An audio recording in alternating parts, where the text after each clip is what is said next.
ओम नमः शिवाय। ओम नमो भगवते वासुदेवाय। ओम देवकी सुत गोविंद वासुदेव जगतपति देहि में तनियम कृष्ण त्वाम अहम शरण मंगतः। ओम नमः शिवाय। ओम नमः शिवाय। ओम नमः शिवाय।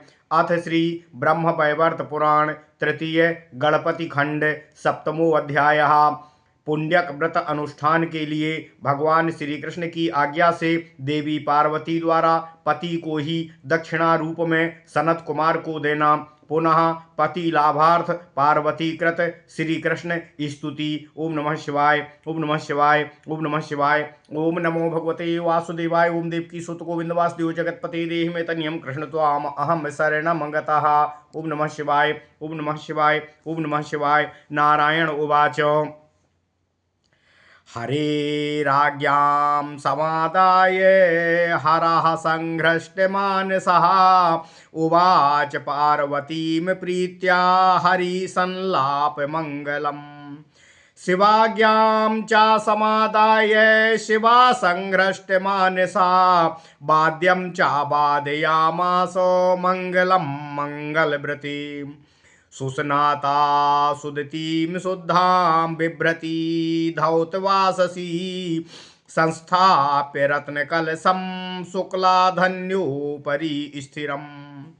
आम्रपल्लव संयुक्तं फलाक्षत सुशोभितं चन्दना गुरुकस्तूरी कुङ्कुमेन विराजितम्।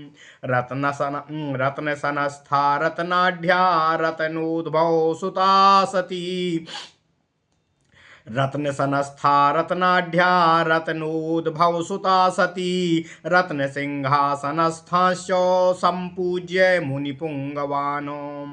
रत्नसिंहासनस्थं च सम्पूज्य सुपुरोहितं चन्दना गुरुकस्तूरी रत्नभूषणभूषितम्। ओम नमः शिवाय। ओम नमः शिवाय। ओम नमो भगवते वासुदेवाय। ओम देवकी सुत गोविंद वासुदेव जगतपति देहि में तनियम कृष्ण त्वाम अहम शरणं गतः।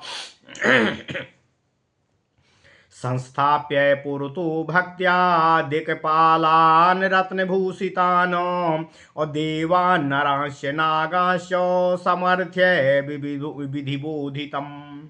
संस्थाप्य पुरतो भक्त्या दिक्पालान् रत्नभूषितान् देवान् नरांश्च नागांश्च समर्थ्य विधिबोधितम्। ओम नमः शिवाय। समर्च्य परया भक्त्या ब्रह्मा विष्णु महेश्वरान् चन्दना गुरुकस्तूरी कुङ्कुमेन विराजितान्। बहिनिशोद्धय सुवस्त्रैश्च सद्रत्नैः भूषणैस्तथा पूजा द्रव्यैश्च विविधैः पूजितान् पुण्यके मुने। समारेभे व्रतं देवी स्वस्ति वाचन पूर्वकम् आवाह्यभीष्टदेवं तं श्रीकृष्णं मङ्गले घटे। भक्त्या ददौ क्रमेणैव चोपचारास्तु षोडश यानि व्रते विधेयानि देयानि विविधानि च। प्रददौ तानि सर्वाणि प्रत्येकं फलदानि च व्रतोक्तमुपहारं च दुर्लभं भुवनत्रये। तच्च सर्वं ददौ भक्त्या सुव्रते सुव्रता सती दत्त्वा द्रव्याणि सर्वाणि वेदमन्त्रेण सा सती। होमं च कारयामास त्रिलक्षं तिलसर्पिषा ब्राह्मणान् भोजयामास पूजयित्वा तिथिस्तथा। भोजयामास सा देवी सुव्रते सुव्रता सती प्रत्यहं सविधानं च चक्रे सा पूर्णवत्सरम्।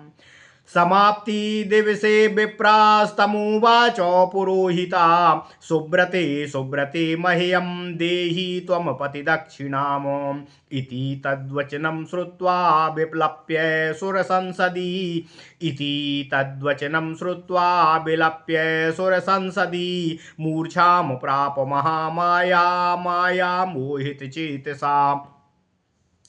तां ताम चाते मूर्छितां दृष्ट्वा प्रहस्य मुनिपुङ्गवाः शङ्करं प्रेषयामासुर्ब्रह्मा विष्णुश्च नारदो सम्प्रार्थितः सभासद्भिः शिवां बुधो इतुं तदा शिवा समुद्यमं चक्रे प्रवक्तुं वदतां वरः उत्तिष्ठ भद्रे महादेववाच उत्तिष्ठ भद्रे भद्रं ते भविष्यति न संशयः सम्प्रतं चेतनं कृत्वा मदीयं वचनं शृणु शिवः शिवां तमित्युक्त्वा शुष्ककण्ठौष्ठतालुकामो वक्षसि स्थापयामास कारयामास चेतनामो हितं सत्यं मितं सर्वं परिणामो सुखावहं यशस्करं च फलदं प्रवक्तुमुपचक्रमे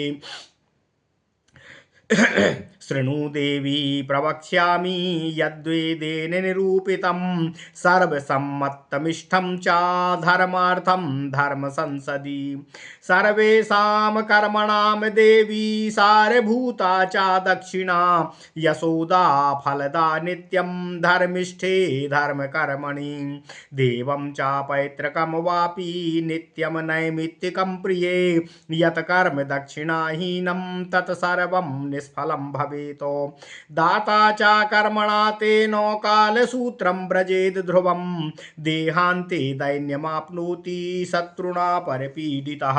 ओम नमः शिवाय ओम नमः शिवाय ओम नमः शिवाय। ओम नमो भगवते वासुदेवाय। ओम देवकी सुत गोविंद वासुदेव जगत्पते देहि मे तनियं कृष्ण त्वाम अहम शरणं गतः।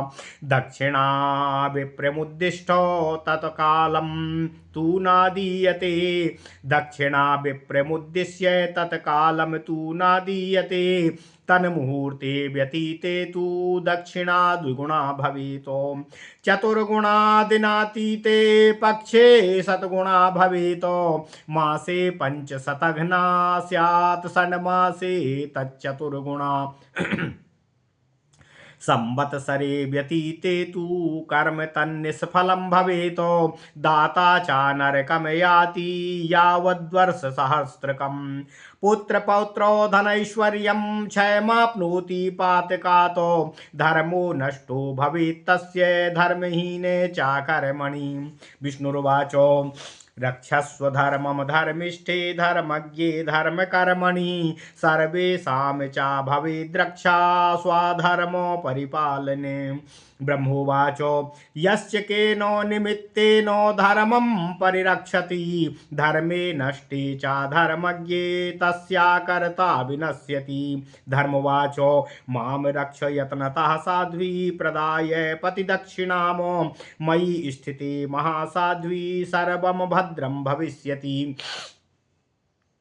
देवः ऊचु धर्मं रक्ष महासाध्वी कुरु पूर्णव्रतं सती वयं तव व्रते पूर्णे कुर्मस्त्वां पूर्णमानसामो। मुनयः ऊचु कृत्वा साध्वी पूर्णहोमं देहि विप्राय दक्षिणामो स्थिते स्वस्मासु भुवि ते किं भद्रं भविष्यति। सनत्कुमार उवाच शिवे शिवं दहि मह्यं नाचेद् व्रतफलं त्यज सुचिरं सञ्चितस्यापि स्वात्मानस्तपसः फलं कर्मण्य दक्षिणे साध्वी यागस्याहं तु तत्फलं प्राप्स्यामि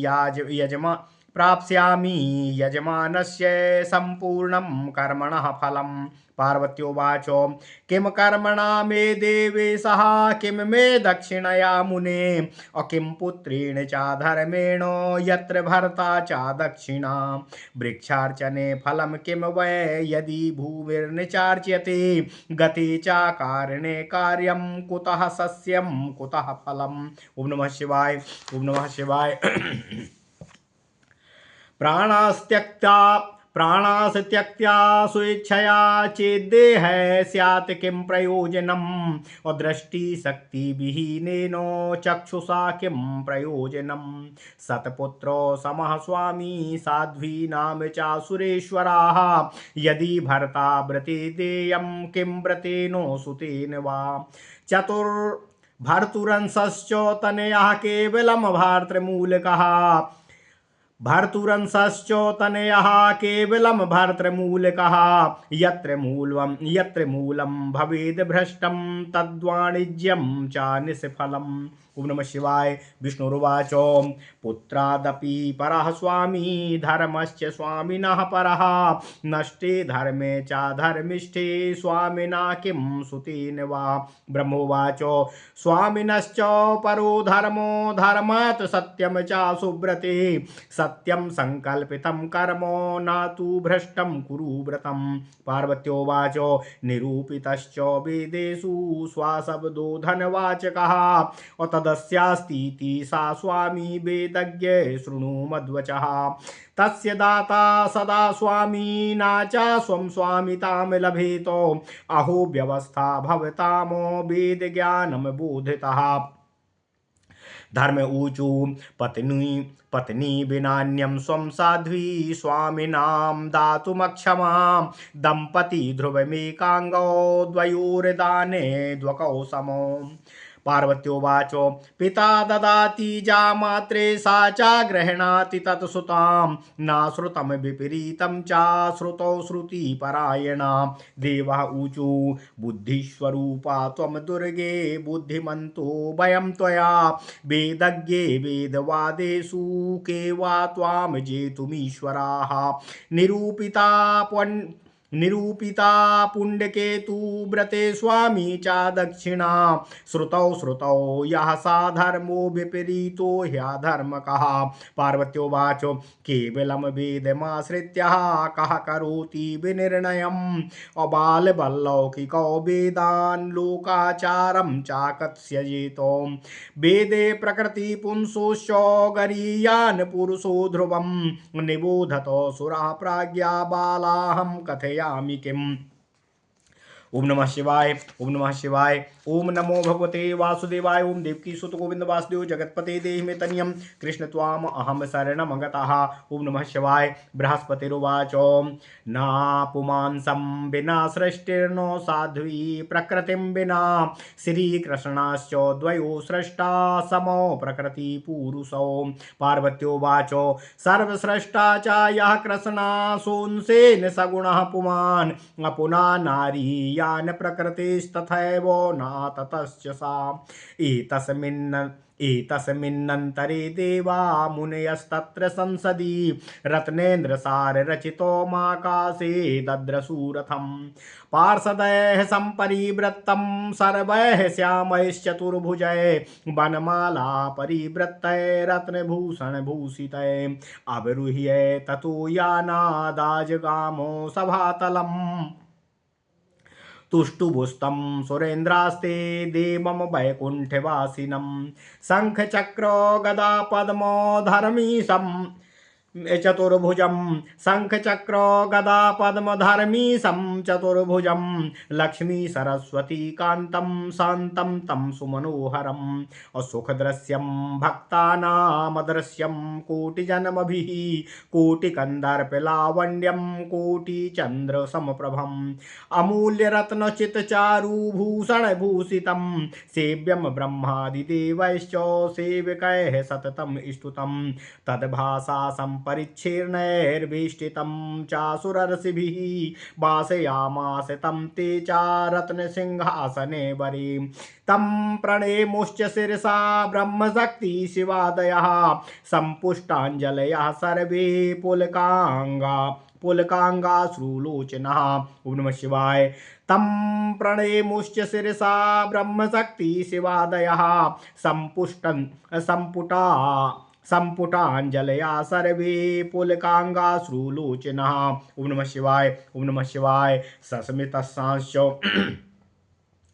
सस्मितस्तांश्च पप्रच्छ सर्वं मधुरया गिरा प्रबोधितः सुबोधज्ञः प्रवक्तुमुपचक्रमे। नारायणोवाच सह बुद्ध्या बुद्धिमन्तो न वक्तुमुपचं सुरा सह बुद्ध्या बुद्धिमन्तो न वक्तुमुचितं सुरा सर्वे शक्त्या यया विश्वे शक्तिमन्तो हि जीविनः ब्रह्मादि तृणपर्यन्तं सर्वं प्राकृतिकं जगतो सत्यम सत्यम विना मां च मया शक्ति प्रकाशिता अविर्भूता चासा मत्तः सृष्टो देवी मदिच्छया तिरोहिता चासा शेषे सृष्टिसंहरणे मयि प्रकृति सृष्टिकर्त्री चा सर्वेषां जननी परा मम तुल्या चा मनमाया तेन नारायणी स्मृता सुचिरं तपसा तप्तं शम्भुना ध्यायता चा मां तेन तस्मै मया दत्ता तपसां फलरूपिणी व्रतं चालोक शिक्षार्थमस्या न स्वार्थमेव च स्वयं व्रतानां तपसां फलदात्री जगत्त्रयी मायया मोहिताः सर्वे किमस्या वास्तवं व्रतं मायया मोहिता सर्वे किमस्या वास्तवं व्रतम् मध्यमस्या व्रतफलं कल्पे कल्पे पुनः पुनः। ओम नमः शिवाय। ओम नमः शिवाय।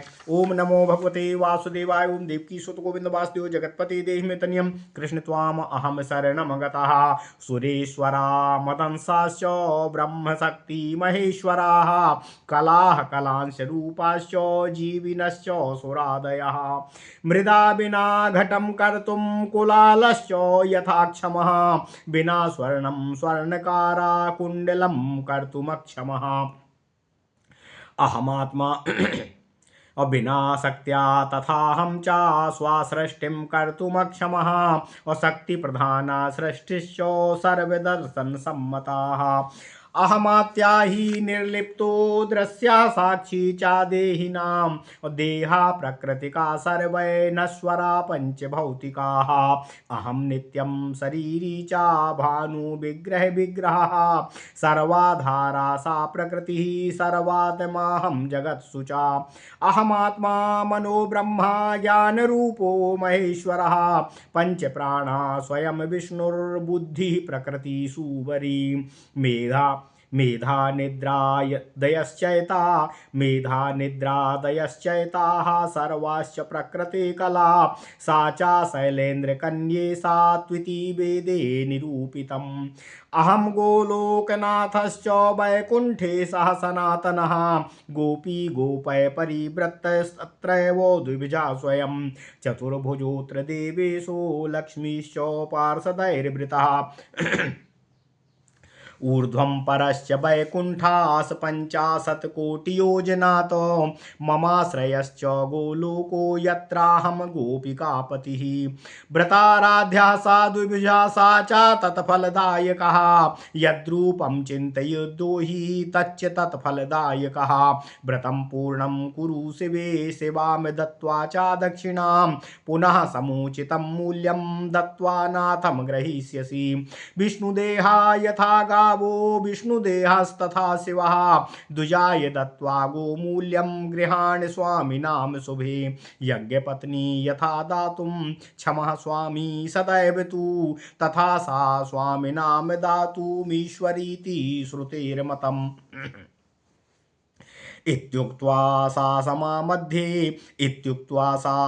मध्ये तत्रैवान्तर्धीयत हृष्टास्ते सा चा संहृष्टा दक्षिणां दातुमुद्यता कृत्वा शिवा पूर्णहोमं सा शिवं दक्षिणां ददौ अस्वस्तीत्युक्त्वा चा जगाः कुमारो देवसंसदि उवाच दुर्गा संत्रस्ता शुष्ककष्ठोष्ठतालुका उवाच दुर्गां संत्रस्ता शुष्ककण्ठौस्थितालुका कृताञ्जलि पुटा विप्रं हृदयेन विदूयता। ओम नमः शिवाय। ओम नमः शिवाय। ओम नमः शिवाय। ओम नमो भगवते वासुदेवाय। ओम देवकी सुत गोविंद वासुदेव जगत्पते देहि मे तनियं कृष्ण त्वाम अहम शरणम गतः पार्वत्योवाच गोमूल्यं मत्पति समोमिति वेदे निरूपितं गवाम लक्ष्यं प्रयच्छामि देहि मत्स्वामिनां तुजो तदा दास्यामि विप्रेभ्यो दानानि विविधानि च आत्महीनो हि देहश्च कर्म किं कर्तुमीश्वरः। सनत्कुमार उवाच गवाम लक्ष्येण मे देवी विप्रस्य किं प्रयोजनम् दत्तस्य मूल्यरत्नस्य गवाम प्रत्यर्पणेन च गवाम लक्ष्येण मे देवी विप्रस्य किं प्रयोजनम् दत्तस्य मूल्यरत्नस्य गवाम प्रत्यर्पणेन च स्वस्य स्वस्य स्वयं दाता लोकः सर्वो जगत्त्रये कर्तुरेवेप्सितं कर्म भवेत् किं वा परीक्षया दिगंबरं पुरः कृत्वा भ्रमिष्यामि जगत्त्रयं बालकानां बालिकानां समूहस्मितकारणम् इत्युक्त्वा ब्रह्मणः पुत्रो गृहीत्वा शङ्करं मुने सन्निधौ वासयामासो तेजस्वी देवसंसदि दृष्ट्वा शिवं गृह्यमाणं कुमारेण च पार्वती समुद्यता तनुं त्यक्तुं शुष्ककण्ठौ स्थिता लुका विचिन्त्य मनसा साध्वी तेवमेव दुरत्ययं नाद्रष्टुभीष्टदेवश्च न चाप्राप्तं फलं व्रते एतस्मिन्नन्तरे देवाः पार्वती सहितास्तदा सद्यो दद्रसुराकाशे तेजसां निकिरं परं कोटिसूर्यप्रभूर्ध्वं च प्रज्वलन्तं दिशो दशो कैलासशैलं पुरतः सर्वदेवादिभिर्युतं सर्वाश्रयं गणाच्छन्नं विस्तीर्णं मण्डलाकृतिम् तच्च दृष्ट्वा ओम नमः शिवाय ओम नमः शिवाय ओम नमः शिवाय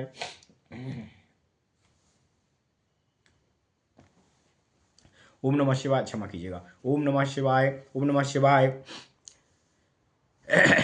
एतस्मिन्नन्तरे देवाः पार्वती सहसास्तदा सद्यो दद्रसुराकाशे तेजसां निकिरं परं कोटिसूर्यप्रभूर्ध्वं च प्रज्वलन्तं दिशो दशो कैलासशैलं पुरतः सर्वदेवादिभिर्युतं सर्वाश्रयं गणाच्छन्नं विस्तीर्णं मण्डलाकृतिं तच्च दृष्ट्वा भगवतास्तुष्टुबुस्ते क्रमेण च।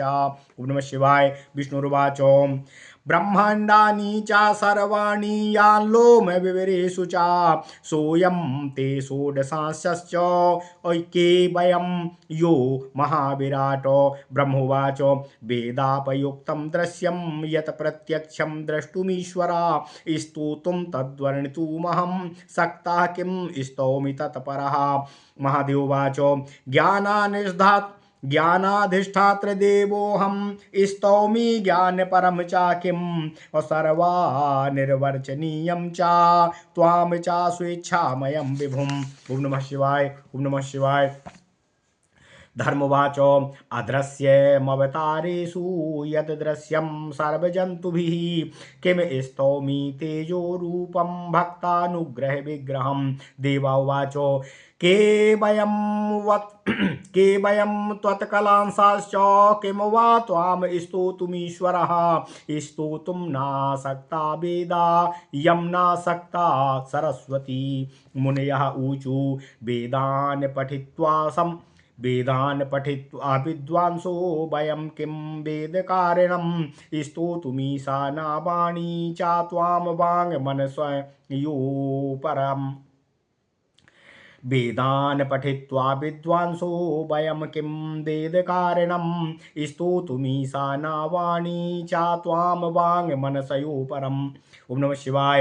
सरस्वत्युवाच वागधिष्ठात्र देवीं मां वदन्ते वेदवादिनः किञ्चिन्न सक्ता त्वां स्तोतुमहो वाङ्मनसो परम्। सावित्र्योवाच वदप्रसूरहं नाथो स्रष्टा त्वत्कलया पुरा किं स्तोमि स्त्रीस्वभावेन सर्वकारणकारिणम्। लक्ष्मीरुवाच अत्वदंश विष्णुकान्ताहं जगत्पोषणकारिणी किं स्तौमि त्वत्कला सृष्टा जगतां बीजकारिणम्। हिमालयोवाच हसन्ति सन्तो मां नाथो कर्मणा स्थावरं परं स्तोतुं समुद्यतं क्षुद्रः किं स्तौमि स्तोतुमुक्षमः। क्रमेण सर्वे तं स्थित्वा देवाभिरमुनिर्मुनिः क्रमेण सर्वे तं स्थित्वा देवाभिरमुर्मुने देव्यश्च मुनयः सर्वे पार्वती स्तोतुमुद्यताः।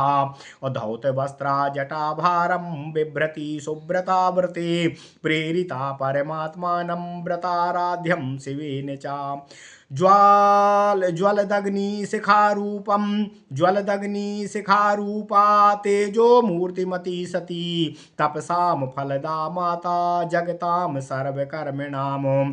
पार्वत्योवाच कृष्ण जानासि माम भद्र नाहं त्वां ज्ञातुमीश्वरी के वा जानन्ति वेदज्ञा वेदा वा वेदकारकः त्वदंसास्त्वा न जानन्ति कथं ज्ञास्यन्ति ते कला त्वं चापि तत्त्वं जानासि किमन्ये ज्ञातुमीश्वरः सूक्ष्मात् सूक्ष्मतमो व्यक्तः सूक्ष्मात् सूक्ष्मतमो व्यक्त्या स्थूलात् स्थूल तमो महान सूक्ष्मात् सूक्ष्मतमो व्यक्त्या स्थूलात् स्थूलतमो महान विश्वस्त्वं विश्वरूपश्च विश्वबीजं सनातनः।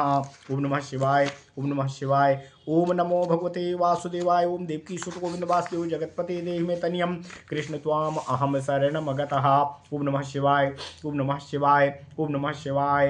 कार्यं त्वं कारणं त्वं च कारणानां च कारणं तेजः स्वरूपो भगवान् निर्विकारो निराश्रयः निर्लुप्तो निर्लिप्तो निर्गुणा साक्षी स्वात्मरामः परात्परः प्रकृतिशो विरांग बीजं विरारूपस्त्वमेव च सगुणस्त्वं प्राकृतिकः कलया सृष्टिहेतवे प्राकृतिस्त्वं पुमास्त्वं च त्वदन्यो न क्वाचिद् भवेतो जीवस्त्वं साक्षिणो भोगी स्वात्मनः प्रतिबिंबकं कर्म त्वं कर्म बीजं त्वं कर्मणा फलदायकः ध्यायन्ति योगिनस्तेजस्त्वदीयमरी शरीरी ध्यायन्ति योगिनस्तेजस्त्वदीयामो शरीरि यतो अकेचित् चतुर्भुजं शान्तं लक्ष्मीकान्तं मनोहरम् जीवस्त्वं साक्षिणो भोगी स्वात्मनः प्रतिबिंबकम्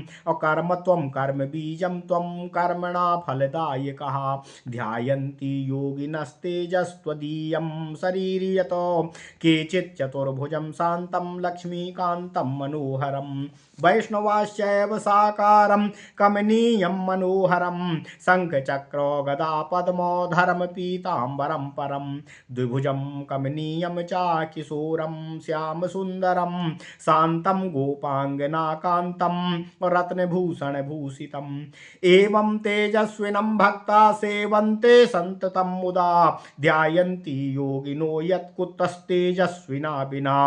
ओम नमः शिवाय। तत्तेजो बिभ्रताम देवो देवानां तेजसा पुरा आविर्भूतासुराणां च बधाय ब्रह्मणा स्तुता नित्या तेजा स्वरूपाहं धृत्वा वै विग्रहं विभो स्त्रीरूपं कमनीयं च विधाय समुपस्थिता मायया तव मायाहं मोहयित्वा सुरान् पुरा निहत्य सर्वात् शैलेन्द्रं गमं तं हिमालयम् ततोऽहं संस्तुता देवैस्तारकाक्षेण पीडितै अभयं दक्षजायायां शिवस्त्री पूर्वजन्मनीं त्यक्त्वा देहं दक्षयज्ञे शिवाहं शिवनिन्दया अभवं शैलजायां शैलाधीशस्य कर्मणा अनेको तपसा प्राप्तः शिवश्चात्रापि जन्मनि पाणिं जग्राह मे योगी प्रार्थितो ब्रह्मणा विभु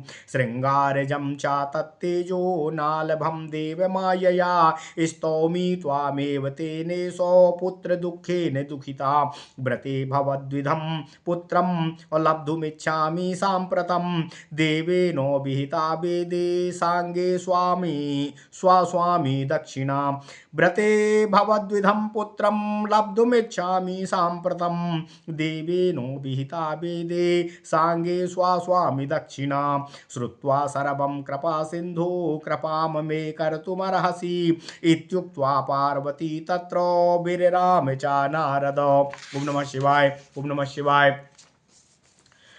भारते पार्वती स्तोत्रं यः शृणोतु सुसंयतः तत्पुत्रं लभते नूनं विष्णुतुल्यपराक्रमं संवत्सरं हविष्यासि हरिमध्यवर् संवत्सरं हविष्यासि हरिमभ्यर्च्य भक्तितः सुपुण्यको व्रतफलं लभते नात्र संशयः। कृष्णास्त्रोत्रमिदं ब्रह्मान् सर्वसम्पत्तिवर्धनं कृष्णात् स्तोत्रमिदं ब्रह्मन् सर्वसम्पत्तिवर्धनं सुखदं मोक्षदं सारं स्वामि सौभाग्यवर्धनं। कृष्ण स्तोत्रमिदं ब्रह्मान् सर्वसम्पत्तिवर्धनं सुखदं मोक्षदं सारं स्वामि सौभाग्यवर्धनं।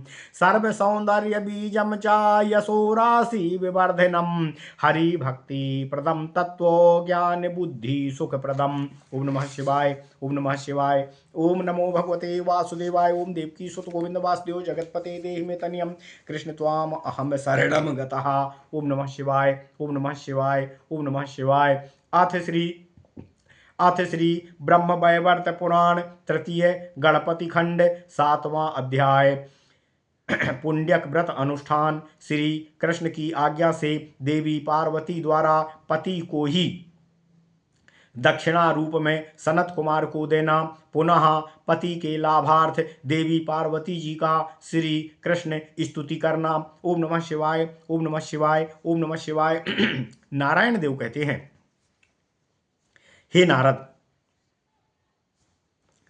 भगवान श्रीहरि की आज्ञा पाकर देवदेव शंभु महादेव ने प्रसन्न मन से देवी पार्वती से भाग्यवान द्वारा कथित समस्त मंगलमय विषय बखान कर दिया। इसके बाद भगवान महादेव की आज्ञा से भगवती देवी पार्वती जी ने प्रसन्न अंतःकरण द्वारा इस मांगलिक पुण्यक व्रत के लिए मंगल वाद्यों का वादन कराया। इसके बाद उत्तम दंत पंक्ति वाली देवी पार्वती ने उत्तम रूप से स्नान करके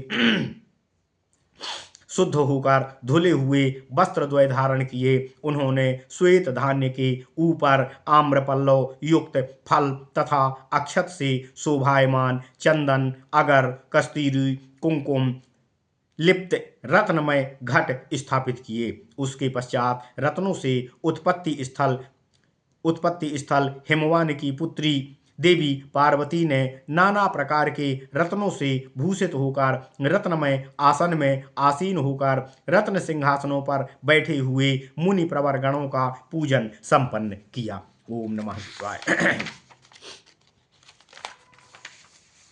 नारायण ऋषि कहते हैं, हे नारद, इसके पश्चात देवी पार्वती जी ने रत्न भूषण से आभूषित होकर पुरोहितों की सम्यक रूप से पूजन किया। उन्होंने रत्नों से आभूषित दिक्पालों को भी भक्तिभाव से आगे स्थापित करके समागत अन्य देवगणों की भी पूजा सम्यक विधि से की। उन्होंने समागत मनुष्यों तथा नागों की भी विधिवत भली भांति पूजा संपन्न की। हे मुनिवर, नारायण ऋषि कहते हैं, हे नारद, इसके बाद अग्नि जैसे शुद्ध उज्ज्वल वस्त्र, उत्तम रत्न निर्मित भूषण तथा अनेक पूजार्द्र द्रव्यों से चंदन, अगौर, कुंकुम, कस्तूरी से देवी पार्वती जी ने ब्रह्मा विष्णु महेश्वर की अत्यंत भक्तिभाव के साथ पुण्यक व्रत के हितार्थ पूजन संपन्न किया। इसके पश्चात देवी पार्वती जी ने स्वस्ति वाचन के उपरांत व्रत का आरंभ किया। उस स्थापित मंगल घट में देवी ने अपने इष्ट देवता भगवान श्री कृष्ण का आवाहन किया।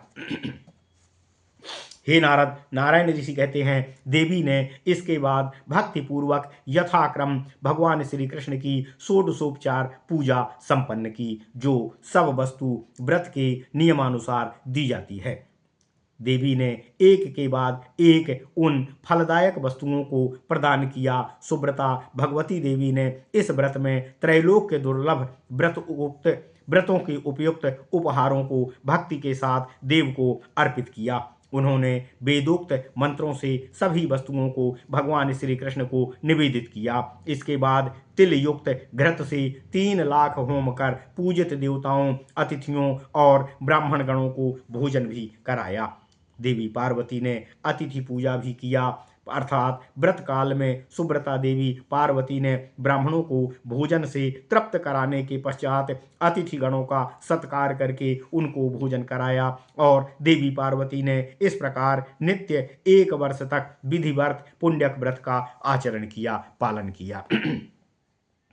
व्रत समाप्ति के दिन पुरोहित विप्र ने देवी पार्वती जी से कहा, हे उत्तम व्रत करने वाली देवी, इस मंगलप्रद व्रत में तुम दक्षिणा के रूप में अपना पति हमें प्रदान कर दो। यह सुनकर देवी पार्वती उस देव सभा में विलाप करने लगीं। वे माया मोहित देवी पार्वती, माया मोहित चित्त वाली महामाया, उस समय पति के दान करने की बात को सुनकर मूर्छित हो गईं।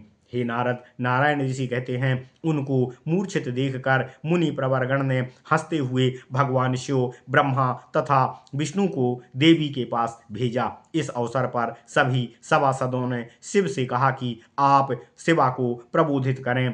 तदनंतर श्रेष्ठ वक्ता भगवान शिव ने देवी पार्वती को प्रबोधित करते हुए समझाया। महादेव देवी पार्वती जी से कहते हैं, हे भद्रे, उठो, तुम्हारा मंगल हो, इसमें संशय मत करो। संप्रति चैतन्य प्राप्त करके मेरा कथन सुनो।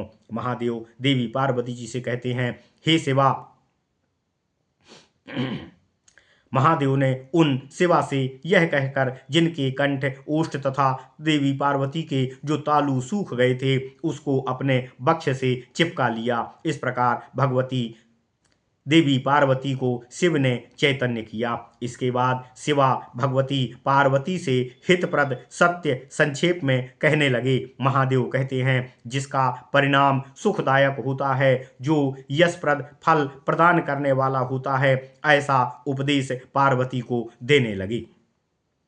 भगवान शिव देवी पार्वती जी से कहते हैं, हे देवी, वेदों में निरूपित जो कुछ है वह मैं तुमसे कहता हूँ। वह सर्वसम्मत प्रिय नियम धर्म हेतु इस धर्म संसद में मैं कहता हूँ, उसे तुम सुनो। हे धर्मिष्ठे, दक्षिणा सभी कर्म का सार होता है।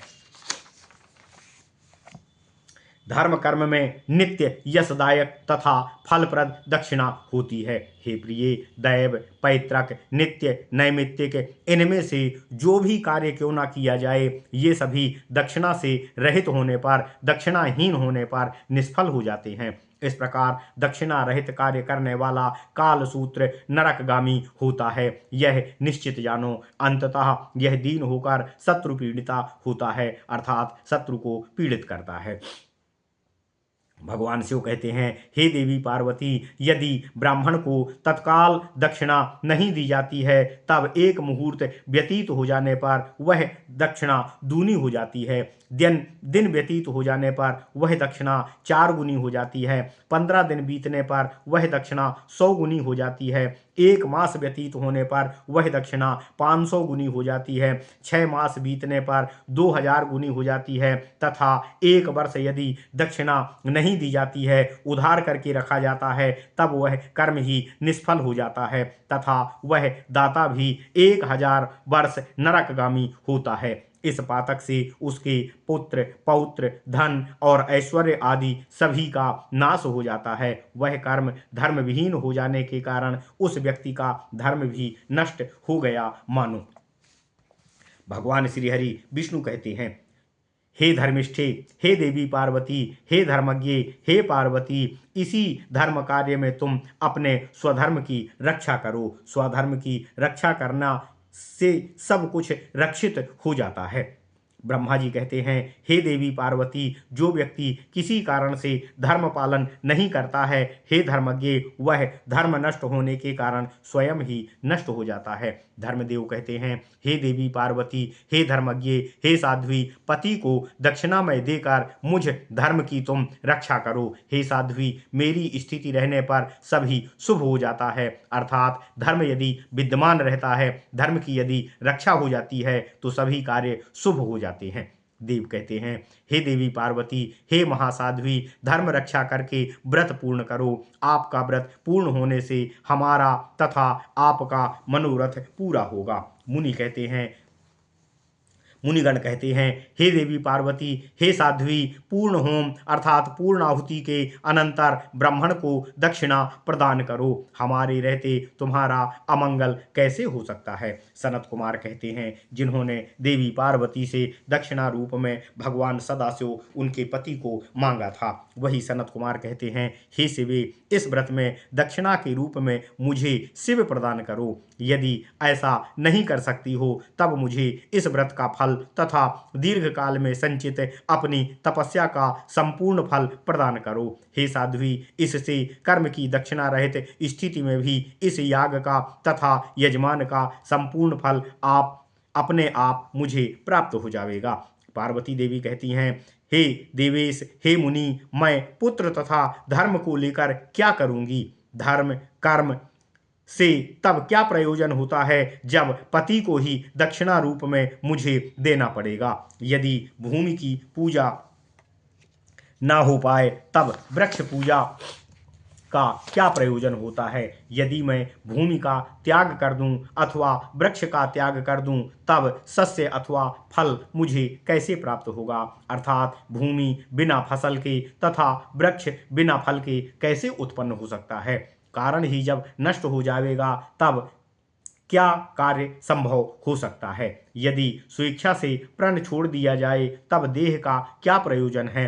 दृष्टि शक्ति रहित नेत्र का क्या प्रयोजन है। हे सुरेश्वर, साध्वी पत्नी के लिए तो 100 पुत्रों से भी बढ़कर उसका पति होता है। यदि व्रती दक्षिणा रूप में स्वामी को ही प्रदान कर दे, पति को ही प्रदान कर दे, तब व्रत तथा पुत्रों की क्या आवश्यकता है। पुत्र का कारण ही तो नारी का पति होता है। पुत्र तो पति का अंश मात्र होता है और पति के माध्यम से ही स्त्री को पुत्र की प्राप्ति होती है। जहाँ मूल पूंजी ही नष्ट हो जाए तो वाणिज्य तो नष्ट स्वमेव ही हो जाएगा, व्यापार तो नष्ट स्वमेव ही हो जाएगा। भगवान श्री हरि विष्णु कहते हैं, यद्यपि स्वामी स्त्री के लिए पुत्र से बढ़कर माना गया है, तथापि धर्म तो स्वामी से भी श्रेष्ठ होता है। जब धर्म ही नष्ट हो जाएगा तब पति और पुत्र का क्या प्रयोजन रह जाएगा। ब्रह्मा जी कहते हैं, हे देवी, हे सुब्रते, हे पार्वती, स्वामी से श्रेष्ठ धर्म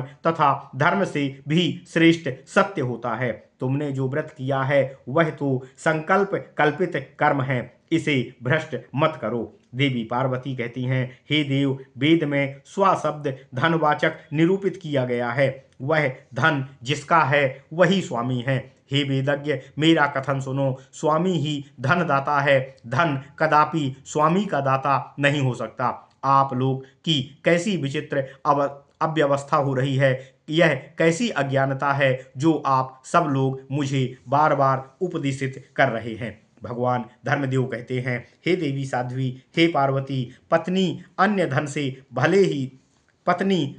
को भले ही दे सकती है, परंतु पति देने में तो असमर्थ है। दंपति अर्थात पति पत्नी मिलकर एकांग हो जाते हैं, एक रूप हो जाते हैं, दोनों एकमय होकर दोनों एक ही अंग हो जाते हैं। दोनों के दान में दोनों की स्थिति एक जैसी ही होती है। देवी पार्वती कहती हैं, हे श्रुतिपरायण विद्वानों, पिता तो कन्या को जामाता को दान कर देते हैं, वह जामाता उस पिता की कन्या को ग्रहण करता है। इसके विपरीत ऐसा कदापि नहीं सुना गया है। देवगण कहते हैं, हे दुर्गे, आप बुद्धि रूपा हैं, हम तो आपसे बुद्धि लाभ स्वयं प्राप्त करते हैं। हे वेदज्ञ, आपको वेद बाद में कौन पराजित कर सकता है। हे देवी, इस पुण्यक व्रत में स्वामी की दक्षिणा आपसे सनत कुमार नामक आचार्यों द्वारा मांगी गई है। वेद में जो सुना गया है वही धर्म है, उससे विपरीत जो कुछ है वह सब अधर्म होता है। हे देवी पार्वती कहती हैं, केवल वेद का आश्रय लेकर कौन निर्णय कर सकेगा। वेद से लोकाचार बली है, लोकाचार का त्याग कौन कर सकता है। वेद में निश्चित रूप से प्रकृति से पुरुष को श्रेष्ठ कहा गया है। हे देवताओं, आप लोग स्वयं विचार करके करिए कि मैं बालिका क्या कह सकती हूँ, क्या कर सकती हूँ।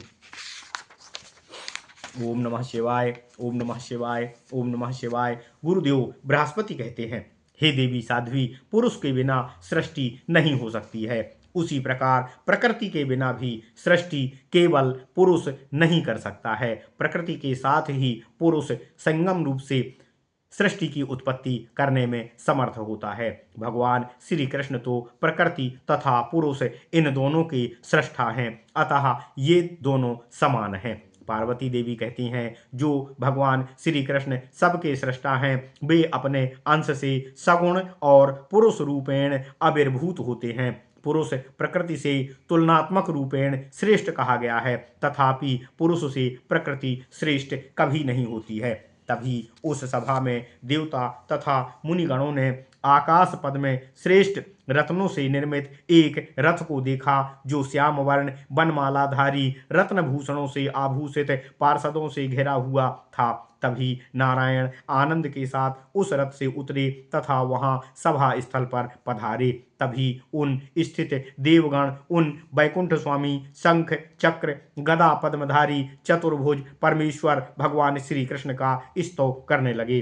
वे प्रभु लक्ष्मी तथा सरस्वती के पति, शांत मनोहर, देखने में सुखप्रद होने पर भी अभक्तों हेतु अदृश्य, करोड़ों कामदेव के तुल्य रूपधारी, श्याम वर्ण, कोटि चंद्र के समान प्रभाशाली, अमूल्य रत्नों से रचित, उत्तम आभूषणों से भूषित, ब्रह्मा आदि देवगणों से सेवित, सर्वदा सेवकों द्वारा स्तुत थे।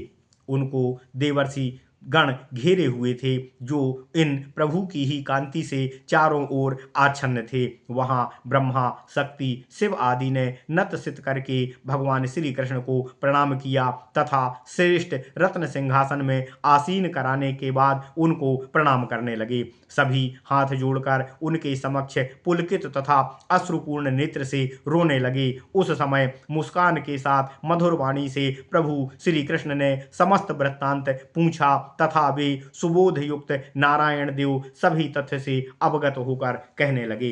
नारायण भगवान श्री हरि विष्णु कहते हैं, कृष्ण कहते हैं, हे देवताओं, बुद्धिमान लोग तुल्य बुद्धि वालों का उपदिष्ट नहीं हो पाते हैं। बुद्धिमान लोग तुल्य बुद्धि वालों द्वारा उपदिष्ट नहीं हो पाते हैं। इस विश्व में सभी जीव शक्ति द्वारा उत्पन्न किए गए हैं। यह निश्चित मैं कहता हूँ कि ब्रह्मा से तृण पर्यंत समस्त जगत प्रकृति ने ही उत्पन्न किया है। यह तृण से ब्रह्मा तक का जगत प्राकृतिक है, यह सत्य है और यही सत्य है। बिना पुरुष के ही यह शक्ति प्रकाशित होती है। ऐसी ही महामाया शक्ति देवी सृष्टि काल में मेरी इच्छा से मुझसे ही आविर्भूत हो गई थी। अंततः यह संहार काल में मुझ में ही लीन हो जाती है। भगवान श्री कृष्ण नारायण रूपधारी भगवान श्री हरि विष्णु कहते हैं, यही प्रकृति सृष्टि करने वाली तथा यही सबकी जननी परा है। यह मेरी माया मेरे ही समान होने के कारण यह माया नारायणी कही गई है। श्री शंभु ने मेरा ध्यान करते हुए दीर्घकालीन तप किया था, तभी तप के फलस्वरूप मैंने इस नारायणी माया को उनको दे दिया था। ओम नमः शिवाय।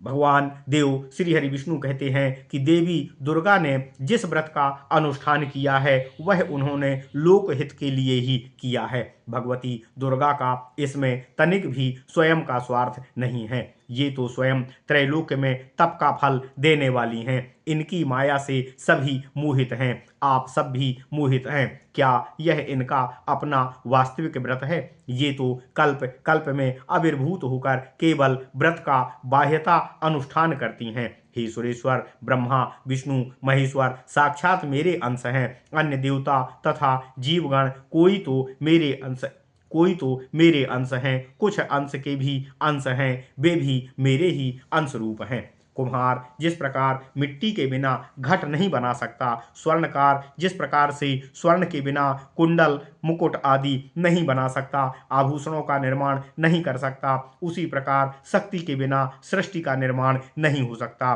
सृष्टि कार्यार्थ शक्ति ही प्रधान है। यह समस्त दर्शन शास्त्रों का मत है।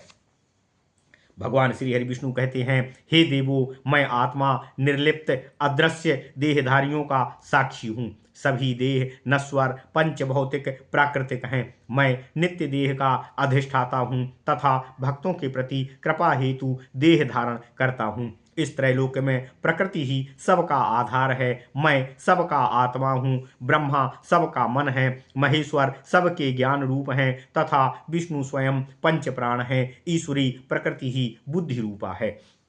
हे देवगणों, प्रकृति की कलाएं हैं मेघा, निंद्रा आदि। यह प्रकृति हिमालय की पुत्री पार्वती है। यह वेद में निरूपित है। मैं वैकुंठपति गोलोकनाथ सनातन हूँ। मैं गोलोक में द्विभुज तथा गोप गोपीगण से सदा घिरा रहता हूँ। लक्ष्मीपति विष्णु चतुर्भुज रूप हैं जो सदा पार्षदों से घिरे रहते हैं। भगवान श्री हरि विष्णु कहते हैं, हे देवो, गोलोक मेरा धाम है जो वैकुंठ से 50 कोटि योजन ऊर्ध्व में ऊपर की ओर स्थित है। वहां मैं ही गोपीनाथ रूप से निवास करता हूँ। इस व्रत की आधार रूपा मेरी द्विभुज मूर्ति है। मैं तद्रूप फलव्रती लोगों को देती हूँ।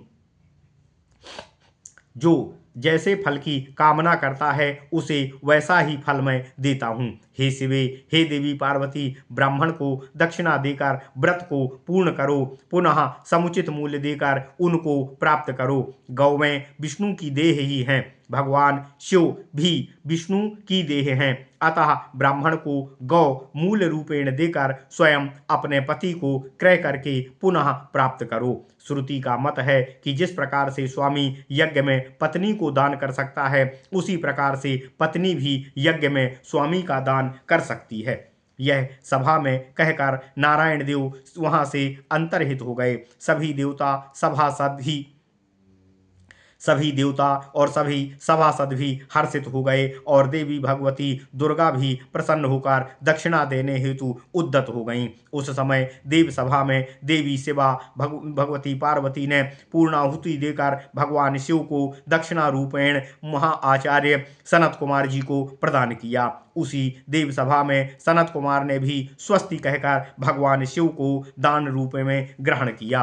ओम नमः शिवाय, ओम नमः शिवाय, ओम नमः शिवाय, ओम नमो भगवते वासुदेवाय। ओम देवकी सुत गोविंद वासुदेव जगतपति देहि में तनियम कृष्ण त्वाम अहम शरणम गतः। तभी दुर्गा संत्रस्त हो गईं।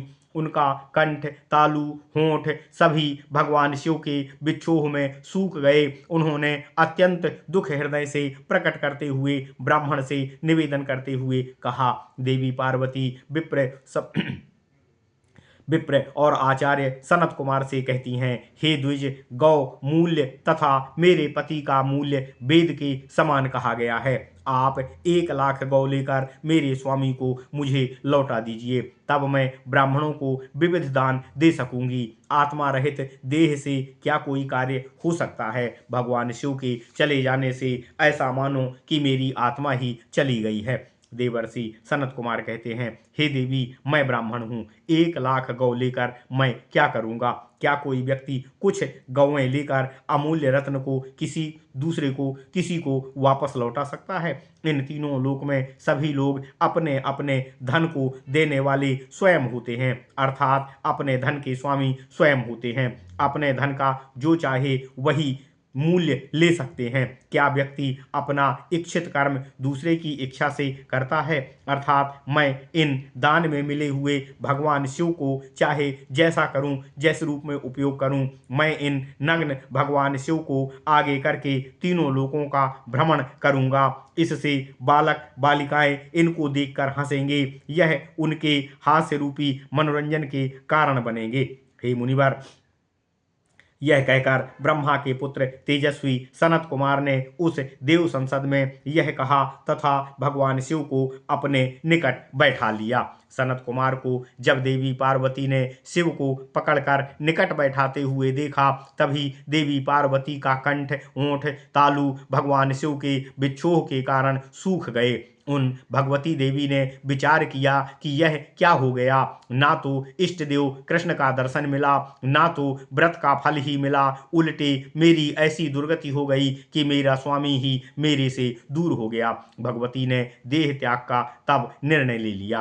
तभी पार्वती सहित देवगण समस्त आकाश को एक उज्ज्वल तेज राशि दृष्टिगोचर होने लगे। वह तेजो राशि ऊर्ध्वगामी कोटि सूर्य के समान प्रभा युक्त थी। वह तेज दसों दिशाओं में उज्ज्वल कर रहा था। वह तेज तो देवगण युक्त सर्वाश्रय स्वरूप गणों के द्वारा आच्छन्न कैलाश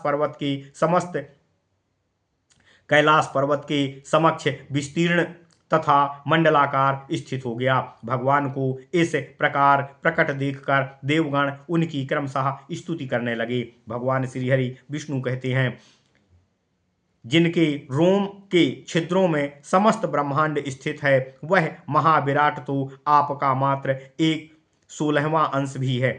ब्रह्मा जी कहते हैं, श्री ब्रह्मा कहते हैं, हे ईश्वर, वेदोक्त दृश्य पदार्थ है, मैं तो मात्र उसी की स्तुति कर सकने में समर्थ हूँ। उससे परे जो आपका यह रूप है, जो दृष्टिगोचर ही नहीं होता है, उसकी स्तुति करने की शक्ति मुझ में नहीं है। कैसे मैं आपकी स्तुति करूं? भगवान महादेव कहते हैं, मैं तो मात्र ज्ञान का अधिष्ठात्र देवता मात्र हूँ, जो ज्ञान से परे अनिर्वचनीय है, स्वेच्छामय प्रभु व्यापक रूप है। मैं उसकी स्तुति कैसे कर सकूंगा? मेरी इतनी सामर्थ्य नहीं है। धर्मदेव कहते हैं, हे देव, हे श्री हरि विष्णु, आप अदृश्य रूप का दर्शन प्राणीगण आपका अवतार होने पर ही देख सकते हैं। आप तेज रूप तथा भक्तों पर अनुग्रह करने हेतु मूर्ति रूप में धारण होते हैं। ऐसे देवता की क्या स्तुति कर सकता हूँ? देव कहते हैं, सभी देव कहते हैं, हम तो आपके कलांश मात्र हैं। आपकी स्तुति कर सकने में वेद तथा माता सरस्वती भी समर्थ नहीं हैं, अतः हम आपकी स्तुति करने में कैसे समर्थ हो सकते हैं? मुनिगण कहते हैं, हम तो मात्र वेद के अध्ययन से ही विद्वान बन सके हैं। आप तो वेद के कारण रूप हैं, मन वाणी से परे हैं। हम आपका स्तव किस प्रकार से कर सकते हैं? भगवती वाणी भी आपकी स्तुति नहीं कर सकती हैं। मात्र वेद पढ़कर हम कैसे आपकी स्तुति करने में समर्थ हो सकते हैं? देवी सरस्वती कहती हैं, वेदज्ञ गण मुझे वाक् की अधिष्ठात्री देवी कहते हैं। आप तो मन वाणी से अतीत हैं, अतः मुझे आपकी स्तुति करने की शक्ति नहीं है। सावित्री कहती हैं, देवी सावित्री कहती हैं, हे नाथ, भले ही मैं वेद माता हूँ, तथापि पूर्व काल में आपकी ही कला से मेरी सृष्टि हुई है।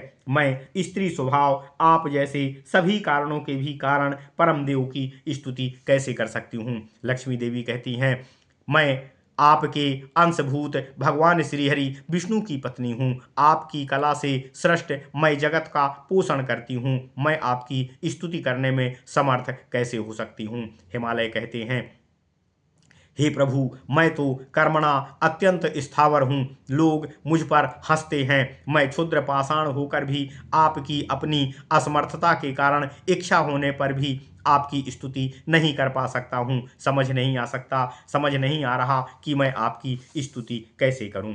हे मुनिवर, एवं विध एक एक लोग स्तव करके वहां विरत हो गए। तत्पश्चात व्रत के कारण से धुले वस्त्रधारिणी जटायुता ज्वलंत दीप शिखा के समान मूर्तिमती तेज रूपा तपस्या का फल प्रदान करने वाली सती देवी पार्वती महादेव द्वारा प्रेरित होकर उन सर्व कारण व्रताराध्य परमात्मा का स्तुति करने लगी।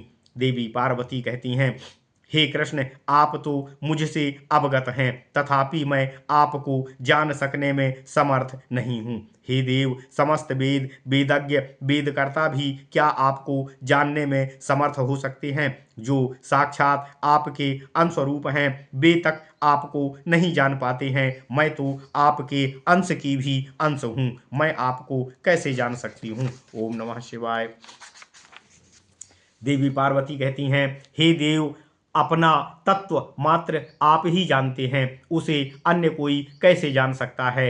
हे देव, आप तो सूक्ष्मों से भी अति सूक्ष्म हैं। आप अव्यक्त हैं, स्थूल से भी स्थूलतर तथा महान से भी महान हैं। आप ही विश्व हैं, आप ही विश्वरूप हैं, आप ही विश्व बीज हैं तथा आप ही सनातन हैं। देवी पार्वती कहती हैं, हे कृष्ण, आप कार्य कारण हैं, कारण के भी कारण हैं। आप तेज रूप हैं, आप ही प्रभु निर्विकार निराश्रय निर्लिप्त निर्गुण साक्षी और स्वात्माराम परात्पर प्रकृति के ईश्वर विराट के बीज रूप तथा स्वयं विराट रूप हैं। आप अपनी ही कला द्वारा सृष्टि करने के लिए प्राकृतिक एवं सगुण हो जाते हैं और आप ही प्रकृति हैं, आप ही पुरुष हैं, आपके अतिरिक्त और कुछ भी नहीं है।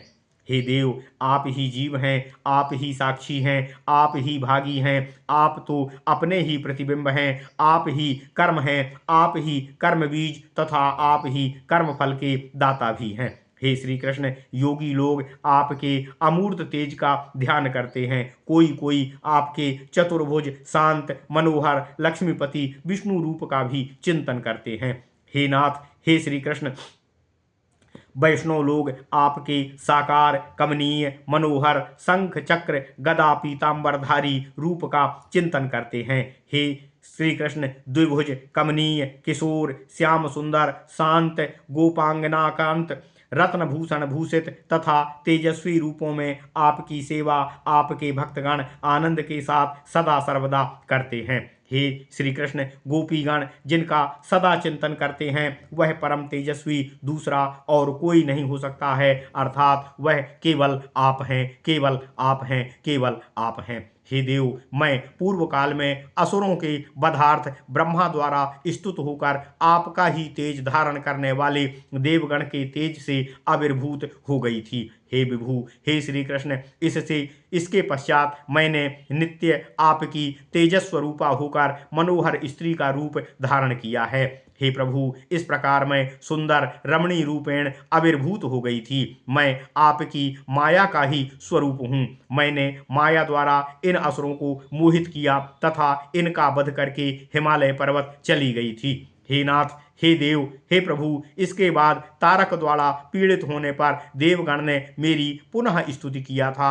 अब मैं पूर्व जन्म में दक्ष पुत्री होकर जन्म लेकर शिव पत्नी हो गई। इसके बाद जब मैंने दक्ष यज्ञ में पति की निंदा को श्रवण किया तब मैंने देह त्याग किया और कर्म के वशीभूत मैंने हिमालय की पत्नी के उदर से जन्म लाभ प्राप्त किया है। हे देव, हे नाथ, इस जन्म में मैंने दीर्घकालीन कठोर तप करके प्रभु शिव को पति रूप में प्राप्त किया है। महायोगी विभु शिव ने ब्रह्मा की प्रार्थना सुनकर मेरा पानी ग्रहण किया था, तथापि देवगण की माया से मैं महादेव का संभोग जनित वीर्य प्राप्त करने में समर्थ नहीं हो सकी। हे देवेश, अतएव पुत्र के अभाव के कारण मैंने दुखी होकर मैं आपकी स्तुति कर रही हूँ। इस व्रत द्वारा मैंने आप जैसा पुत्र पाने की इच्छा रखी है। उधर देवगणों ने भी अंगों सहित वेद के अनुसार इस व्रत में अपने पति को ही दक्षिणा देना विहित कर दिया था। ओम नमः शिवाय। हे प्रभु, आप तो कृपा के सागर हैं, यह सुनकर मेरे ऊपर आप कृपा करिए। हे नारद, नारायण देव कहते हैं, देवी पार्वती इतना कहकर भगवान श्री कृष्ण के साक्षात स्वरूप के सामने मौन हो गईं। जो व्यक्ति इस भारत में संयत चित्त होकर पार्वती देवी के द्वारा किए हुए इस स्तुति का श्रवण करेगा, इसका पाठ करेगा, वह निश्चय ही विष्णु तुल्य परम पराक्रमी सतपुत्र का लाभ प्राप्त करेगा। 1 वर्ष तक महाहविष्यान्न भोजी रहकर भक्तिपूर्वक भगवान श्रीहरि की अर्चना करें, वह इस पुण्यमय व्रत का लाभ प्रदान करता है, इसमें कोई संशय नहीं है। हे ब्राह्मण, नारायण देव कहते हैं, हे ब्राह्मण, हे नारद, यह भगवान श्री कृष्ण का स्तव सर्व संपत्ति वर्धक है, यह सुखप्रद है, मोक्षप्रद है, सार रूप है तथा नारी के लिए पति का सौभाग्य बढ़ाने वाला भी है। इस प्रकार यह समस्त प्रकार से सौंदर्य का बीज रूप है, यशवर्धक है, यह हरिभक्ति का प्रदाता तथा तत्व ज्ञान को प्रदान करने वाला और बुद्धि मति को बढ़ाने वाला है। ओम नमः शिवाय। इति श्री ब्रह्मवैवर्त महापुराणे तृतीय गणपति खंडे नारद नारायण संवादे पुण्यक व्रते पतिदाने पार्वती कृत श्री कृष्ण स्तोत्र कथनम नाम 7मो अध्यायः। ओम नमः शिवाय। ओम नमः शिवाय। ओम नमः शिवाय। ओम नमो भगवते वासुदेवाय। ओम देवकी सुत गोविंद वासुदेव जगतपते देहि मे तनियम कृष्ण त्वाम अहम शरणम गतः। ओम नमः शिवाय। ओम नमः